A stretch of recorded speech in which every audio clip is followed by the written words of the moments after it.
Is content creation killing the UFL on social media?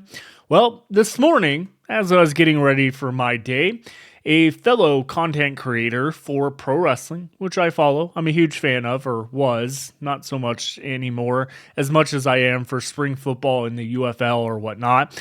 But her name is Wheezy Blonde, who covers WWE and AEW, posted a video today talking about, is content creation killing pro wrestling?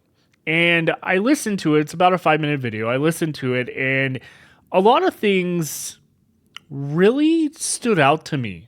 It stood out to me because a lot of it was exactly what I see on a daily basis, or even us, because you fans here on the channel that watch this channel, that enjoy the UFL, that enjoy spring football, can say the same thing. Whether you're on a message board, on Reddit, on X, on Facebook, Instagram, wherever the case may be, there is a lot of content creation out there poised and aimed at a negative approach of the UFL. Now, of course, I posted a video just a couple weeks ago, which was a hit video, and I appreciate everyone for tuning into that and listening to my rant about how negative people are being with the UFL. You can check that video out. It'll be at the end of this one if you haven't seen it already. But this one here is...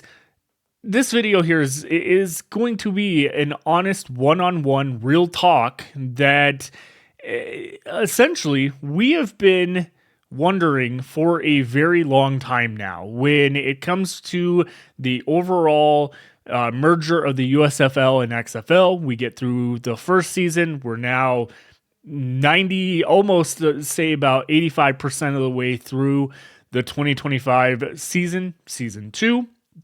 And we're looking at potentially expansion in 2026 to really do something that no spring league has ever done whatsoever. And we'll talk about that. But when it comes to this, is content creation ruining the UFL and spring football? For someone who has dedicated their life over the past almost, I would say, 6 or 7 years to spring football, whether it is content creation here on YouTube, Instagram, wherever the case may be, I post, or just being a fan, I have dedicated so much to it, to the fact that as much as a fan of pro wrestling I have been since I was probably 8 years old, that love, that passion, that just overall, I almost would say obsession, has turned to spring football and the UFL.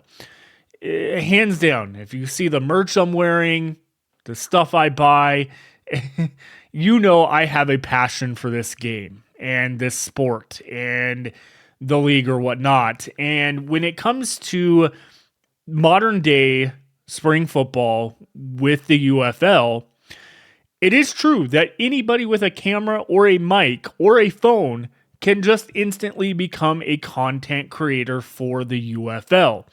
It has always been a small niche that essentially us spring football fans adore. We like alternative football.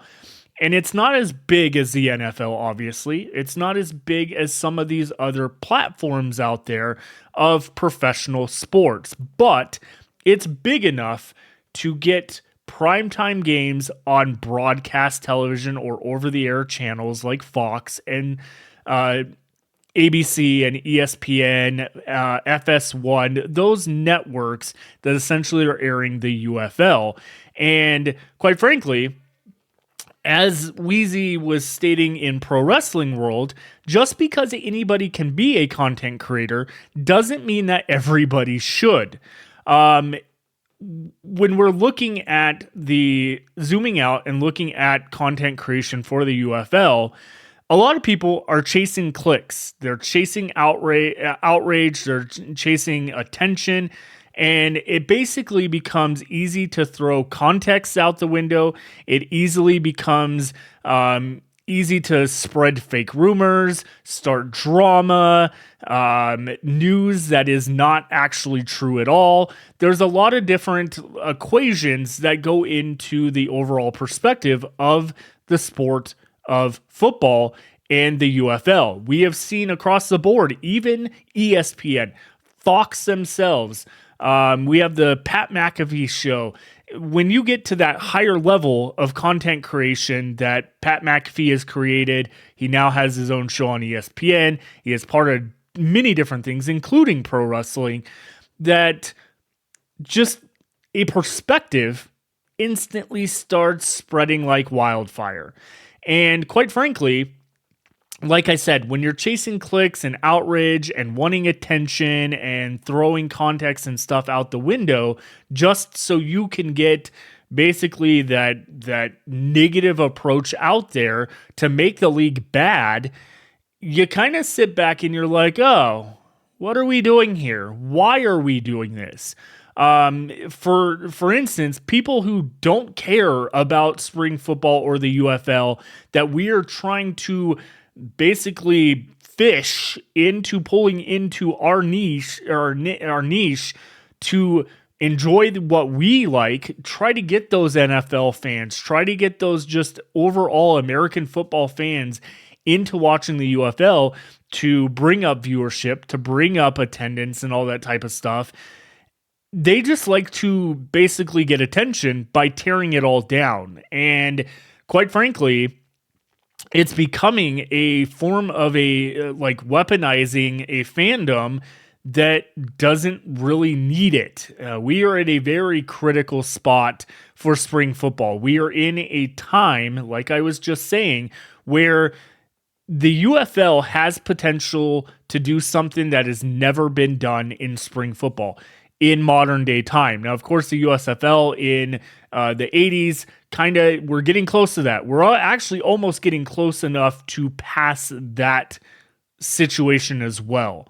And quite frankly, when you have people posting April Fool's jokes of a billboard that is in Seattle saying the Seattle Sea Dragons are coming back in 2026 in the UFL, and posting it and spreading fake news, whether it's an April Fool's joke or not, people are believing it. I had a conversation yesterday with someone on Reddit that literally had thought, 100%, they've been a fan of the league going back to the XFL in 2020. They had thought that this billboard was 100% real, to the point that they had family in Seattle looking for this billboard and had said, yeah, my family has looked for it. We haven't seen it yet, but we know it's there. It's real. The problem with that is it was an April Fool's joke. It was photoshopped, and the person that created it was in another Facebook group, I believe, that I saw that someone posted. And in this Facebook group, they had said, hey, this is photoshopped. It's not real. They admitted it after posting it or whatnot that it wasn't real. But these fans are taking it on Reddit and saying, hey, this is real, and literally arguing with people, including myself, stating hey, this is real. I don't know what you're talking about. How do you know it's not real? And explaining, hey, the person that posted this, I know who they are, and they made this fake headline to get people fired up, and come to find out, it's not true. The UFL, as of we know today, whether you're in media, you're a fan base, whatever the case may be, knows that the UFL has not determined anywhere at this very moment that they are going in 2026. There has been numerous inside reports that state they are going to Seattle and they are going to Columbus, Ohio for their expansion in 2026. That is all just taken with a grain of salt this time. We still don't even know if the league is actually expanding. But with all this type of thing, this creates a big space, like Wheezy was saying, for pro wrestling, where fans are starting to feel drained. I have seen time and time again where people are afraid to say anything because they're going to get criticized. I know friends, I know family that religiously watched the XFL, watched the USFL, watched the UFL last year. And because of how negative people have become on social media, just around the context with the UFL, even in some of the ESPN broadcasts, the announcers have negative and toxic, talking about, the UFL. If you don't like this, go watch the NFL. Like it very weird, toxic behavior. And again, people are too afraid to say something because the internet might come for them, or whatever the case may be. And we've built such a great niche of spring football that when you have the top people in the industry, in media and all that, pushing out the narrative of how bad this league is doing, whether it is attendance, whether it's marketing, whether it's whatever the case may be. Oh, the play on the field looks like crap. And then they turn around and say, oh my God, that was the best game ever, but no one's watching it. Like, they have to point that out. And it just feels different. It feels different than in 2019, 2020, when we were surrounding ourselves around the AAF. Yes, it failed. It went out of business because of some billionaire. But then you look at the XFL in 2020, and yeah, there was some criticism out there, but do you know how many podcasts and YouTube shows there were out there covering the league that were actually getting traction? I mean, we're talking videos that were getting 5,000 to 10,000 views on a video recapping the week. Nowadays, you go look at other platforms, whether it's myself, the Markcast, which don't get me started on him, and a bunch of other people that are content creating, you don't see more than 1,000 to maybe 1,500. There's a big difference there. You want to talk about why the league is potentially failing and not getting, it may be marketing on the UFL side, but it's also our issue throughout the community, through content creation. Because if you type UFL into YouTube and it brings up someone like Reed at the Markcast or some other content creators out there that are negative towards the league, and that's all you hear is just negative talk left and right, it's never going to, I'm not going to watch that. I'm moving on. That is the problem here. And quite frankly, there's no room to just feel as a fan. There's no room. You could be watching a game and tune into social media or turn on social media halfway through to get the like, oh, did everyone like this? And everything is complaining. That's all it is online noise is making it not fun anywhere or not fun anymore. And quite frankly, I feel that in this area, like these content creators, they're pushing fans away. They're gatekeeping, they're shaming, dogpiling, whatever the case may be. And this is kind of some words that Wheezy Blonde was talking about pro wrestling, but it exactly fits here. Because if your favorite isn't the right choice, you're a casual. If you liked a certain game, you liked a certain play, you liked a certain team, whether it's XFL conference, USFL conference, then you've got bad taste.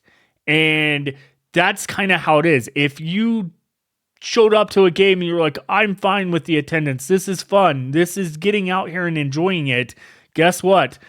Too bad. It's bad. It's terrible.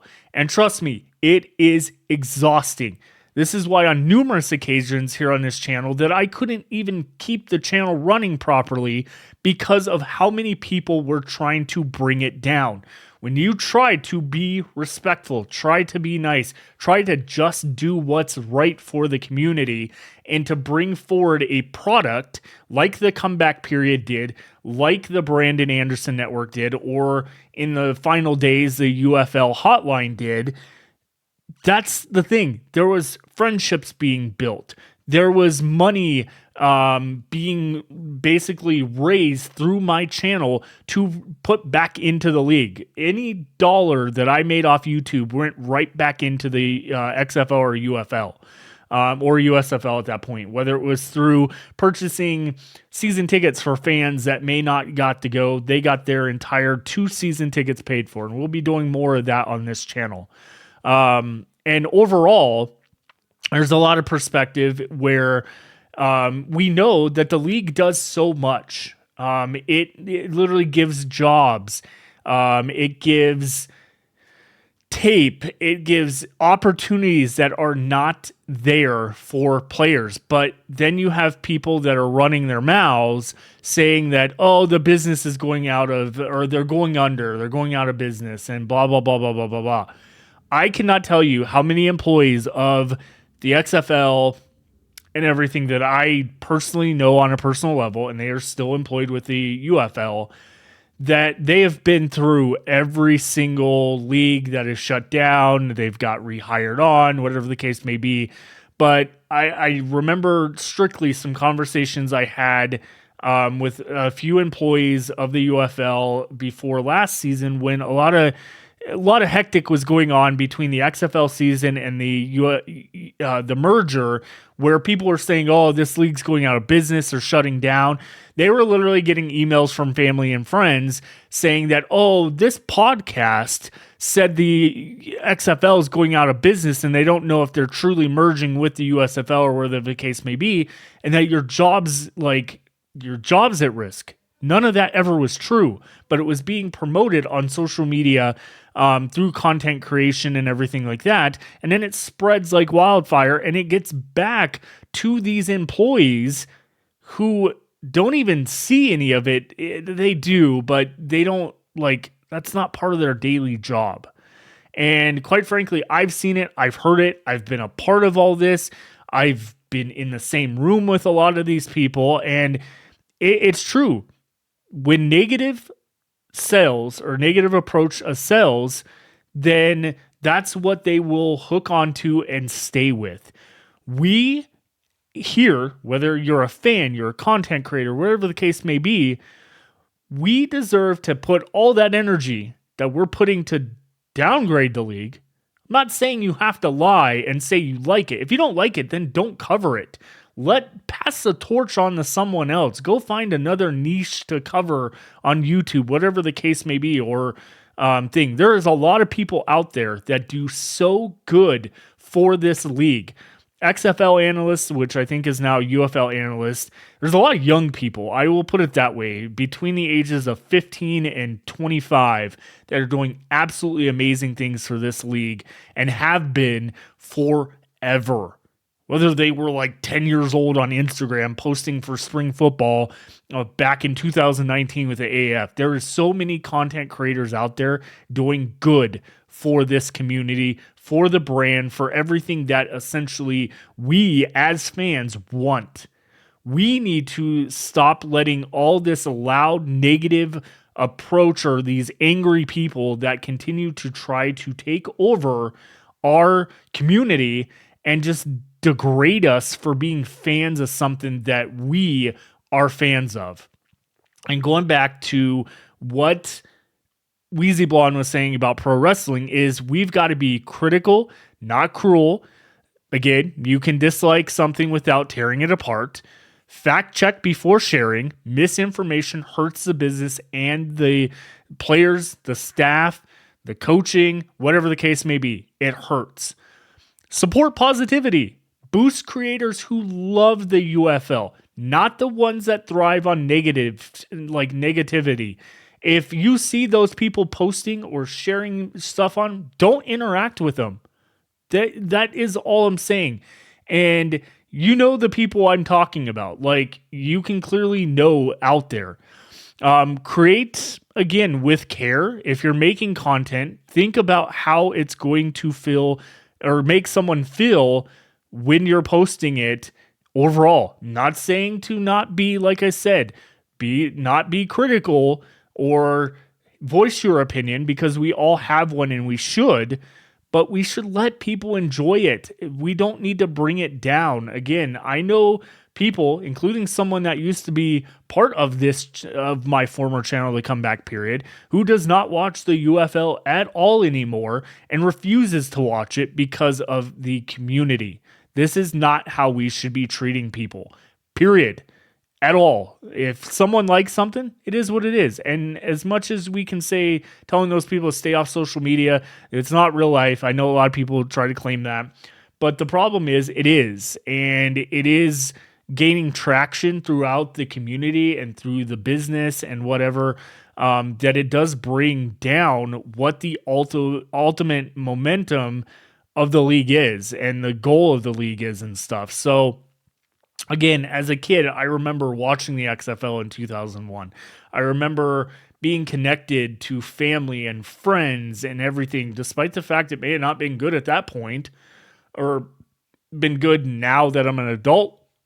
Looking back at it, that it was a little over the top. But guess what? We can create a whole new community here and continue to grow this business. And when people who don't belong here anymore because they've got so toxic, you know what? Just don't pay attention to them. They will eventually fall off. And that's what I have tried to do. It is hard to get news from certain content creators that share stuff when they are being negative. I've seen that across the board as well. Some of the highest, greatest people in this industry have been some of the most toxic people as well. So again, no matter the case, make sure that we share the passion, the joy, and again, going back to the XFL in 2020, we've got to do this for the love of football. I wish they'd bring that saying back because it was catchy and it worked. Let's keep this community strong. Let's keep it going. Let's keep it positive, and let's really focus on helping the league grow in a form or fashion that is not degrading it. No matter what you may think, there's ways to work around that and to get through it without completely damaging the mindset of others in this community and whatnot. So thank you again for joining me here. We'll be back later today for the who and where and why you can watch the UFL Week 7 coverage. Have a great one, everyone. See you on the flip side.